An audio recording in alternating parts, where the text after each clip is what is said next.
என்ன பண்ணுறேன்னு தானே பார்க்குறீங்க? எஸ், இந்த லைட்டரை யூஸ் பண்ணி நான் என்னோடய கேஸ் ஸ்டவ்வை ட்ரிகர் பண்ணுறேன். நான் ட்ரிகர் பண்ண உடனே அங்கே அடுப்பு எரிய ஆரம்பிக்குது. இது மாதிரி உங்களோட லைஃப்பில் நிறைய பேர் நிறைய சுச்சுவேஷனில் உங்களை சின்னதாக ஒரு ட்ரிகர் பண்ணியிருப்பாங்க. உடனே நீங்கள் பர்ஸ்ட் அவுட் ஆகிருப்பீங்க. உங்ககிட்ட ஒரு கொஷின் கேட்கவா? இப்போ நான் கேஸ் ஸ்டவ்வில் ட்ரிகர் பண்ணேன். ஒருவேளை ஸ்டவ் ஆன் பண்ணாமல் ட்ரிகர் பண்ணியிருந்தேன்னா அங்கே கண்டிப்பாக அடுப்பு எரிஞ்சிருக்காது இல்லையா?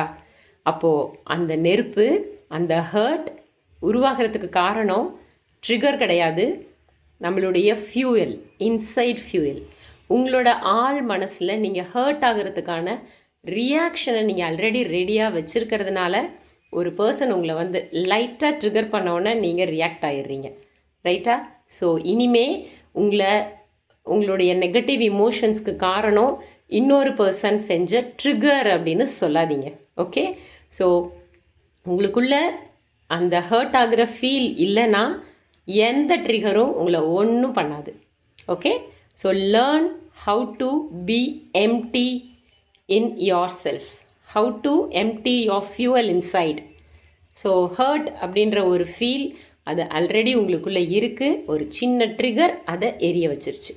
ஓகே? ஸோ இனி ட்ரிகரை கம்ப்ளைண்ட் பண்ணாதீங்க, உங்களுக்குள்ளே இருக்க இமோஷனை ஹீல் பண்ணுங்கள். என் கூட சேர்ந்து ஹீல் பண்ணணும்னு நினச்சிங்கன்னா ஹோப் நோ போனோ ப்ராக்டிசஸ் ரெகுலராக நான் பண்ணிகிட்ருக்கேன்.